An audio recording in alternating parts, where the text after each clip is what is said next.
जातीय जनगणना को लेकर सड़क से सदन तक जिस तरीके से हल्ला हो रहा है, उसको लेकर बहराइच के लोगों ने भी अपने अपने विचार रखे हैं। बहराइच के लोगों ने सरकार के इस कदम को सही बताया। लोगों का ये कहना है कि सरकार का ये कदम सराहनीय है। इस देश में जातीय जनगणना वर्ष 1951 में पहली बार जनगणना हुई थी। उस समय सरकार ने तय किया कि सिर्फ अनुसूचित जाति और अनुसूचित जनजाति के आंकड़े ही जुटाए जाएंगे। वहीं अब प्रत्येक जाति के आंकड़े जुटाने को लेकर लोगों ने तारीफ की।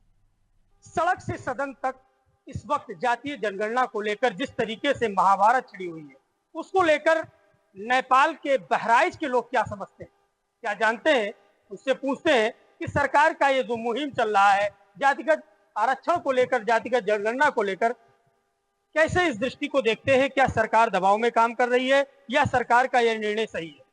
मैं धर्मेंद्र कांत श्रीवास्तव, समाज सेवी नानपारा, बहराइच। जहाँ तक जातीय जनगणना का सवाल है, 1930 के बाद किसी भी दल ने इस पर कोई कदम नहीं उठाया। वर्तमान समय में जब हमारे देश की सरकार ने जातीय जनगणना कराने का निर्णय लिया है, तो हम इस निर्णय का स्वागत करते हैं। और भी लोगों से बात कर लेते हैं। हमारे साथ यादव जी भी हैं, मोहन यादव जी हैं, समाज सेवी भी हैं। क्या लगता है, सरकार दबाव में अब कदम उठाने जा रही है या सरकार का ये जो निर्णय है सही है? सरकार का निर्णय बहुत सही है। मोदी जी धन्यवाद के पात्र। मैडम, क्या लगता है, क्या जिस तरीके से सरकार ने ये कदम उठाया है, आपको क्या लगता है? जो भी कदम उठाया है उनका कदम सराहनीय है और जनता के पक्ष में है।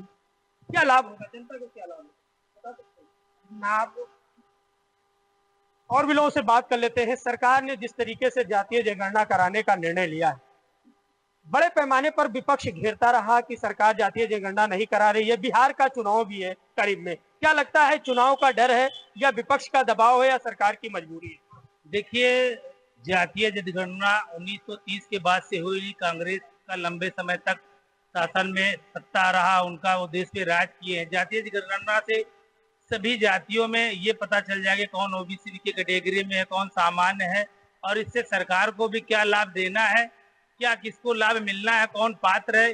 कई चीजें हैं, जातीय जनगणना से सरकार को और पब्लिक को दोनों को फायदा है।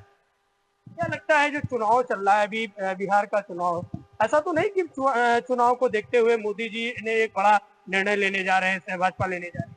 जहाँ तक चुनाव पे इसका असर तो पड़ना ही है, क्योंकि जातीय समीकरण में ही सारे चुनाव होते रहे हैं। इसी हिसाब से पार्टियां अपने प्रत्याशी खड़ा करती है। इसका लाभ तो अवश्य मिलेगा और बीजेपी को मिलेगा। निश्चित तौर पे क्या लाभ है, क्या हानि है, तो आने वाला समय बताएगा। लेकिन जिस तरीके से जातीय जनगणना को लेकर सड़क से लेकर सदन तक वो हल्ला चल रहा है, तो कहीं ना कहीं नेपाल बॉर्डर का ये करीब का जिला बहराइच भी पीछे नहीं है। यहाँ के ज्यादातर, चाहे ओबीसी के लोग हों या सामान्य जात के लोग हों, लोगों का साफ तौर से कहना है कि जातीय जनगणना सरकार के हित में होगा और इससे सरकार व समाज को दोनों को लाभ होगा। कैमरा पर्सन विनोद त्रिपाठी के साथ विनोद द्विवेदी, बहराइच।